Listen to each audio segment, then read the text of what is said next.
ನಾವೆಲ್ಲರೂ America, London ಅಂತೆಲ್ಲ ವಿದೇಶಕ್ಕೆ ಹೋಗಿ ಸೆಟ್ಲ್ ಆಗಬೇಕು, ಅಲ್ಲಿನ ಲೈಫ್ ತುಂಬಾ ಚೆನ್ನಾಗಿರುತ್ತೆ ಅಂತ ಕನಸು ಕಾಣ್ತೀವಲ್ವಾ.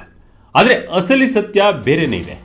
ಇತ್ತೀಚೆಗೆ ಅಮೆರಿಕಕ್ಕೆ ಭೇಟಿ ನೀಡಿದ ಭಾರತದ ಒಬ್ಬ ಹಿರಿಯ ನಾಗರಿಕರು ಅಲ್ಲಿನ ಮೆಡಿಕಲ್ ಬಿಲ್ ಮತ್ತು ಸೌಲಭ್ಯಗಳನ್ನು ನೋಡಿ ಎಷ್ಟು ಶಾಕ್ ಆಗಿದ್ದಾರೆ ಅಂದರೆ, ನಿಮ್ಮ ರಿಟೈರ್ಮೆಂಟ್ ಲೈಫನ್ನು ಭಾರತದಲ್ಲೇ ಕಳೀತಾ ಇರುವ ನೀವೇ ನಿಜವಾದ ಅದೃಷ್ಟವಂತರು ಅಂತ ಸೋಷಿಯಲ್ ಮೀಡಿಯಾದಲ್ಲಿ ಬರೆದುಕೊಂಡಿದ್ದಾರೆ. ಭಾರತದಲ್ಲಿ ಕೇವಲ 2,500 ರೂಪಾಯಿಗೆ ಸಿಗುವ ಮಾತ್ರೆಗೆ ಅವರು ಅಲ್ಲಿ ಅಮೆರಿಕದಲ್ಲಿ ಬರೋಬ್ಬರಿ 42,000 ರೂಪಾಯಿ ಕೊಡ್ತಿದ್ದಾರಂತೆ. ಅದು ಕೂಡ ನಮ್ಮ ಇಂಡಿಯಾದ ಸಿಪ್ಲಾ ಕಂಪನಿ ತಯಾರಿಸಿದ ಮಾತ್ರೆಗೆ. ಅಷ್ಟೇ ಅಲ್ಲ, ಕೇವಲ 10 ನಿಮಿಷದ ಡಾಕ್ಟರ್ ವಿಡಿಯೋ ಕಾಲ್ ಅಪಾಯಿಂಟ್ಮೆಂಟ್ಗೆ ಅವರಿಗೆ ಸಿಕ್ಕ ಬಿಲ್ ಎಷ್ಟು ಗೊತ್ತಾ? ಕೇಳಿದರೆ ನಿಮ್ಮ ತಲೆ ತಿರುಗುತ್ತೆ. ಬನ್ನಿ, ಇವತ್ತಿನ ಈ ವಿಡಿಯೋದಲ್ಲಿ ಇಂಟ್ರೆಸ್ಟಿಂಗ್ ಆಗಿ ಮತ್ತು ವೈರಲ್ ಸ್ಟೋರಿಯ ಕಂಪ್ಲೀಟ್ ಡೀಟೇಲ್ಸ್ ಅನ್ನ ತಿಳ್ಕೊಂಡು ಬರೋಣ. ಸಿಯಾಟಲ್ನಲ್ಲಿ ಭಾರತದ ದಂಪತಿಗೆ ಶಾಕ್. ಮೆಡಿಕಲ್ ಬಿಲ್ ನೋಡಿ ದಂಪತಿ ಸುಸ್ತು. ಸ್ನೇಹಿತರೆ, ಈ ಘಟನೆ ನಡೆದಿರೋದು ಅಮೆರಿಕದ ಸಿಯಾಟಲ್ ನಗರದಲ್ಲಿ. ಅಲ್ಲಿಗೆ ಭೇಟಿ ನೀಡಿದ್ದ ಅದಿರ್ ಸಿನ್ಹಾ ಅನ್ನೋ ಭಾರತದ ಹಿರಿಯ ನಾಗರಿಕರು ತಮ್ಮ ಸೋಷಿಯಲ್ ಮೀಡಿಯಾ ಅಂದರೆ ಎಕ್ಸ್ ಖಾತೆಯಲ್ಲಿ ಒಂದು ಪೋಸ್ಟ್ ಹಾಕಿದ್ದಾರೆ. ಅದು ಈಗ ಸಖತ್ ವೈರಲ್ ಆಗ್ತಾ ಇದೆ. ಅದಿರ್ ಸಿನ್ಹಾ ಮತ್ತು ಅವರ ಪತ್ನಿ ಕಳೆದ 2 ತಿಂಗಳಿನಿಂದ ಅಮೆರಿಕದ ವಾಷಿಂಗ್ಟನ್ನ ಸಿಯಾಟಲ್ನಲ್ಲಿ ತಮ್ಮ ಮಗಳ ಜೊತೆ ವಾಸವಿದ್ದಾರೆ. ಅವರು ಭಾರತದಿಂದ ಹೊರಡುವಾಗ ಅವರ ಪತ್ನಿಗೆ ತೀವ್ರವಾದ ಉಸಿರಾಟದ ತೊಂದರೆ ಇತ್ತು. ಹಾಗಾಗಿ ಅವರು ಭಾರತದಿಂದಲೇ ಸಾಕಷ್ಟು ಔಷಧಿಗಳನ್ನು ಜೊತೆಯಲ್ಲೇ ತಂದಿದ್ರು. ಆ ಔಷಧಿಗಳನ್ನು ಬಳಸಿದ ನಂತರ ಅವರ ಪತ್ನಿ ಬಹುತೇಕ ಗುಣಮುಖರಾಗಿದ್ದರು. ಆದರೆ 2 ತಿಂಗಳು ಕಳೆಯುತ್ತಾ ಬಂದಂತೆ ಅವರ ಬಳಿ ಇದ್ದ ಔಷಧಿಗಳ ಸ್ಟಾಕ್ ಖಾಲಿಯಾಯಿತು. ಔಷಧಿ ಖಾಲಿಯಾಗಿದ್ದರಿಂದ ಅದಿರ್ ಸಿನ್ಹಾ ತಮ್ಮ ಮಗಳಿಗೆ ಸಿಯಾಟಲ್ನಲ್ಲಿ ಒಬ್ಬರು ಪಲ್ಮನಾಲಿಸ್ಟ್ ಅಂದರೆ ಉಸಿರಾಟದ ತಜ್ಞರ ಅಪಾಯಿಂಟ್ಮೆಂಟ್ ಫಿಕ್ಸ್ ಮಾಡಲು ಹೇಳಿದರು. ಆದರೆ ಇಲ್ಲಿಂದಲೇ ಅವರಿಗೆ ಅಮೆರಿಕದ ಹೆಲ್ತ್ ಕೇರ್ ಸಿಸ್ಟಮ್ನ ಅಸಲಿ ಮುಖ ದರ್ಶನವಾಗೋಕ್ಕೆ ಶುರುವಾಯಿತು. ಅಲ್ಲಿ ನಮಗೆ ಬೇಕಾದ ತಜ್ಞ ವೈದ್ಯರನ್ನು ನೇರವಾಗಿ ಭೇಟಿ ಮಾಡಲು ಸಾಧ್ಯವೇ ಇಲ್ಲ. ನಿಯಮಗಳ ಪ್ರಕಾರ ಮೊದಲು ಒಬ್ಬರು ಜನರಲ್ ಫಿಸಿಷಿಯನ್ ಅಂದರೆ ಸಾಮಾನ್ಯ ವೈದ್ಯರನ್ನು ಸಂಪರ್ಕಿಸಬೇಕಾಗಿತ್ತು. ಸರಿ ಎಂದು ಅಪಾಯಿಂಟ್ಮೆಂಟ್ ಕೇಳಿದರೆ ಅವರಿಗೆ ಬರೋಬ್ಬರಿ 1 ವಾರದ ನಂತರದ ದಿನಾಂಕ ಸಿಕ್ಕಿತ್ತು. ಅದು ಕೂಡ ನೇರ ಭೇಟಿಗಲ್ಲ, ಕೇವಲ ಒಂದು ವಿಡಿಯೋ ಕಾಲ್ ಮೂಲಕ ಮಾತನಾಡಲು. ಯೋಚನೆ ಮಾಡಿ ಹೇಗಿದೆ ಅಲ್ಲಿನ ಸಿಸ್ಟಮ್ ಅಂತ. ಏನಾದರೂ ಎಮರ್ಜೆನ್ಸಿ ಬಂದರೆ ಏನು ಕತೆ ಅಂತ. ಮುಂದೆ ಇನ್ನೂ ಕತೆ ಇದೆ, ಬನ್ನಿ ಹೇಳ್ತಾ ಹೋಗ್ತೀನಿ. ಮೆಡಿಸನ್ ಸಿಗೋಕೆ ಬೇಕಾಯಿತು 12 ದಿನಗಳು.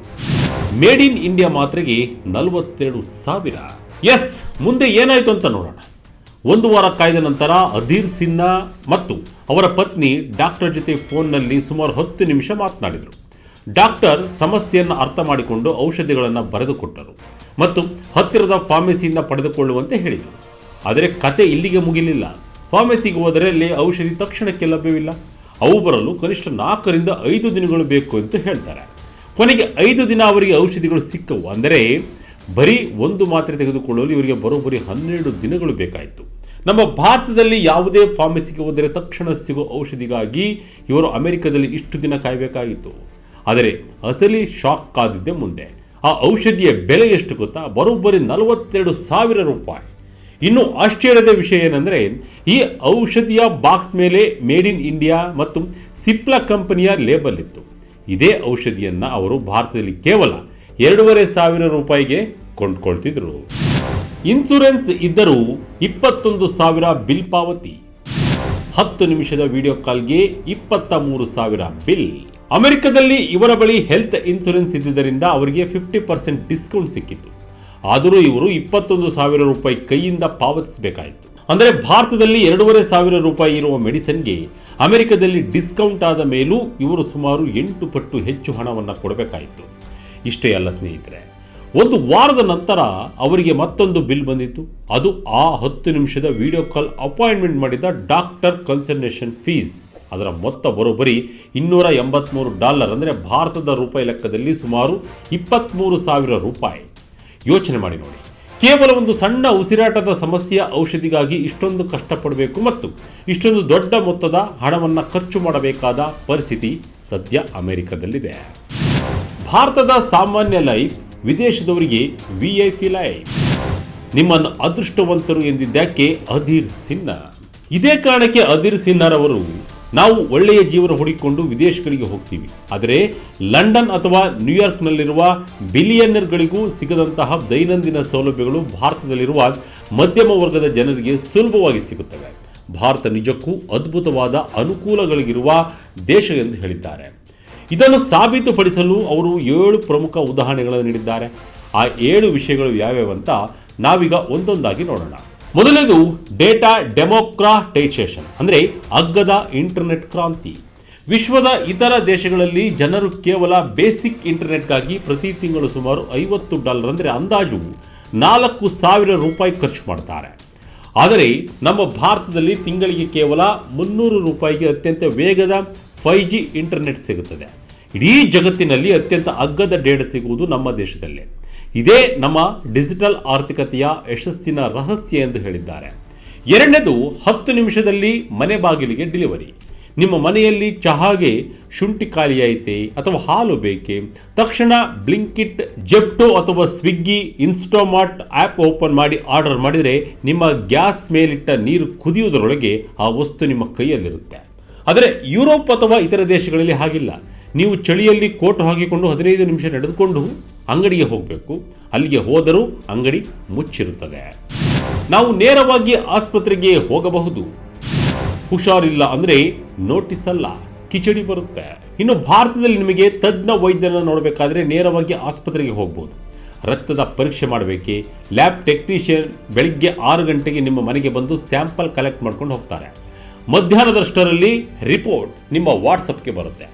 ಇಲ್ಲಿ ನಮಗೆ ಇನ್ಸೂರೆನ್ಸ್ ಅಪ್ರೂವಲ್ನ ತಲೆನೋವು ಇರುವುದಿಲ್ಲ ಅಥವಾ ಸಣ್ಣ ಕಾಯಿಲೆಗೆ 3 ತಿಂಗಳು ಕಾಯುವ ಅವಶ್ಯಕತೆಯೂ ಇರುವುದಿಲ್ಲ. ಇನ್ನು ಭಾರತದಲ್ಲಿ ಮನೆ ಕ್ಲೀನ್ ಮಾಡಲು, ಅಡುಗೆ ಮಾಡಲು ಅಥವಾ ಕಾರ್ ಡ್ರೈವ್ ಮಾಡಲು ನಮಗೆ ಸಹಾಯಕ್ಕೆ ಜನರು ಸಿಗ್ತಾರೆ. ಇದು ಕೇವಲ ಶ್ರೀಮಂತರಿಗೆ ಮಾತ್ರ ಸೀಮಿತವಾಗಿಲ್ಲ, ಮಧ್ಯಮ ವರ್ಗದ ಪ್ರತಿಯೊಬ್ಬರಿಗೂ ಇದು ಸುಲಭವಾಗಿ ಲಭ್ಯವಿದೆ.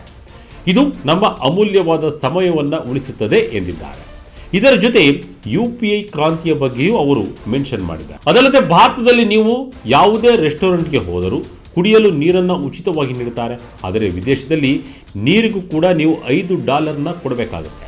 ಅದಲ್ಲದೆ ನಾವು ಕೋರ್ಟ್ ಮತ್ತು ಲೀಗಲ್ ನೋಟಿಸ್ಗಳ ಸಂಸ್ಕೃತಿಯಲ್ಲಿ ಬದುಕುತ್ತಿಲ್ಲ, ಸಂಬಂಧಗಳ ಸಂಸ್ಕೃತಿಯಲ್ಲಿ ಬದುಕುತ್ತಿದ್ದೇವೆ. ನಮಗೆ ಹುಷಾರಿಲ್ಲದಿದ್ದರೆ ಅಥವಾ ಏನಾದರೂ ತೊಂದರೆಯಾದರೆ ನೆರೆಹೊರೆಯವರು ಕೋರ್ಟ್ ನೋಟಿಸ್ ಕಳಿಸುವುದಿಲ್ಲ, ಬದಲಿಗೆ ಪ್ರೀತಿಯಿಂದ ಬಿಸಿ ಬಿಸಿ ಕಿಚಡಿ ಮಾಡಿ ಕಳಿಸುತ್ತಾರೆ ಎಂದು ಹೇಳಿದ್ದಾರೆ. ವೈರಲ್ ಪೋಸ್ಟ್ಗೆ ನೆಟ್ಟಿಗರ ರಿಯಾಕ್ಷನ್ ಏನು? ಭಾರತವೇ ಬೆಸ್ಟ್ ಅಂದ ನೆಟ್ಟಿಗರು. ಸ್ನೇಹಿತರೆ, ಹದೀರ್ ಸಿನ್ನರ್ ಅವರ ಈ ವೈರಲ್ ಪೋಸ್ಟ್ಗೆ ಸೋಷಿಯಲ್ ಮೀಡಿಯಾದಲ್ಲಿ ಮಿಶ್ರ ಪ್ರತಿಕ್ರಿಯೆಗಳು ವ್ಯಕ್ತವಾಗಿವೆ.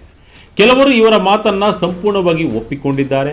ನೀವು ಅಪ್ಪರ್ ಮಿಡಲ್ ಕ್ಲಾಸ್ ಆಗಿದ್ದರೆ ಭಾರತವೇ ಜಗತ್ತಿನ ಅತ್ಯುತ್ತಮ ಜಾಗ ಎಂದು ಕೆಲವರು ಕಮೆಂಟ್ ಮಾಡಿದ್ದಾರೆ. ಅದರ ಜೊತೆಯಲ್ಲೇ ನಮ್ಮ ದೇಶದ ಸ್ವಚ್ಛತೆ ಮತ್ತು ಹೈಜೀನ್ ಕಡೆಗೆ ನಾವು ಇನ್ನೂ ಗಮನ ಹರಿಸಬೇಕು ಎಂದು ಅಭಿಪ್ರಾಯಪಟ್ಟಿದ್ದಾರೆ. ಇನ್ನು ಕೆಲವರು ಭಾರತದಲ್ಲಿ ಬೇಸಿಕ್ ಆಹಾರ ಪದಾರ್ಥಗಳ ಬೆಲೆ ತುಂಬ ಕಡಿಮೆ ಇರುವುದರಿಂದ ಬಡವರು ಕೂಡ ಸಂಸ್ಕರಿಸದ ಉತ್ತಮ ಆಹಾರ ಸೇವಿಸಿ ಬದುಕಬಹುದು ಎಂದಿದ್ದಾರೆ. ಅದೇ ಸಮಯದಲ್ಲಿ ಕೆಲವರು ಭಾರತದಲ್ಲಿ ಎಲ್ಲವೂ ಚೆನ್ನಾಗಿದೆ ನಿಜ, ಆದರೆ ಹಾರ್ಟ್ ಅಟ್ಯಾಕ್ ಆದಾಗ ಎಷ್ಟು ಜನ ಶ್ರೀಮಂತರು ಕೂಡ ಸರಿಯಾದ ಸಮಯಕ್ಕೆ ಟ್ರಾಫಿಕ್ ದಾಟಿ ಆಸ್ಪತ್ರೆಗೆ ತಲುಪಲು ಸಾಧ್ಯ ಎಂದು ಪ್ರಶ್ನಿಸಿದ್ದಾರೆ. ಆದರೆ ಬಹುತೇಕ ಕಮೆಂಟ್ಗಳಲ್ಲಿ ಭಾರತವೇ ಬೆಸ್ಟ್ ಎಂಬ ಅಭಿಪ್ರಾಯ ಬಂದಿದೆ. ಏನೇ ಆಗಲಿ ನಮ್ಮ ದೇಶ ನಮಗೆ ಮೇಲೆ ತಾನೆ. ಬಟ್ ಈ ಸ್ಟೋರಿ ನೋಡಿದ ಮೇಲೆ ಇಲ್ಲಿ ಅದು ಸರಿ ಇಲ್ಲ, ಇದು ಸರಿ ಇಲ್ಲ ಅಂತ ಬೇರೆ ದೇಶಕ್ಕೆ ಹೋಗಿ ಸೆಟಲ್ ಆಗ್ತೀವಿ ಅನ್ನೋರು ಸ್ವಲ್ಪ ಯೋಚನೆಯಂತೂ ಮಾಡೇ ಮಾಡ್ತಾರೆ. ಒಟ್ಟಿನಲ್ಲಿ ವಿದೇಶದಲ್ಲಿ ಸೆಟಲ್ ಆಗುವುದು ದೊಡ್ಡ ವಿಷಯವಾಗಿರ್ಬೋದು, ಆದರೆ ನಮ್ಮ ದೇಶದಲ್ಲಿ ಸಿಗುವ ಸಣ್ಣ ಪುಟ್ಟ ಸೌಕರ್ಯಗಳು ಮತ್ತು ದೈನಂದಿನ ನೆಮ್ಮದಿ ಜಗತ್ತಿನ ಯಾವುದೇ ಶ್ರೀಮಂತ ದೇಶದಲ್ಲೂ ಸಿಗುವುದಿಲ್ಲ ಅನ್ನೋದು ಹದೀರ್ ಸಿನ್ನರ್ ಅವರ ಈ ಅನುಭವದಿಂದ ನಮಗೆ ಸ್ಪಷ್ಟವಾಗುತ್ತದೆ. ಭಾರತದಲ್ಲಿ ಬದುಕುತ್ತಿರುವ ನಾವೇ ನಿಜವಾದ ಅದೃಷ್ಟವಂತರು ಅಲ್ವಾ? ಆದರೆ ಇಲ್ಲಿ ಸಮಸ್ಯೆಗಳೇ ಇಲ್ಲ ಅಂತ ನಾವು ಹೇಳೋಕ್ಕೆ ಹೋಗಲ್ಲ. ಆದರೆ ಅಮೆರಿಕದ ಎಷ್ಟೋ ವಿಷಯಗಳು ಇಲ್ಲಿಲ್ಲ, ಅದು ಇಲ್ಲಿಗೆ ಬರಬೇಕು, ಆಗ ಮಾತ್ರ ಎಲ್ಲವೂ ಸರಿಯಾಗುತ್ತದೆ. ಈ ಬಗ್ಗೆ ನಿಮಗೆ ಏನನ್ಸುತ್ತೆ? ಕಮೆಂಟ್ ಮೂಲಕ ನಿಮ್ಮ ಅಭಿಪ್ರಾಯವನ್ನು ತಿಳಿಸಿ. ಇದಾಗಿತ್ತು ಈ ಕ್ಷಣದ ಇಂಟ್ರೆಸ್ಟಿಂಗ್ ಸ್ಟೋರಿ. ಇದೇ ರೀತಿಯ ಸ್ಟೋರಿಗಳಿಗಾಗಿ Vijaya Karnataka website, YouTube page, Facebook page follow ಮಾಡ್ತಾ ಇರಿ. ಧನ್ಯವಾದಗಳು.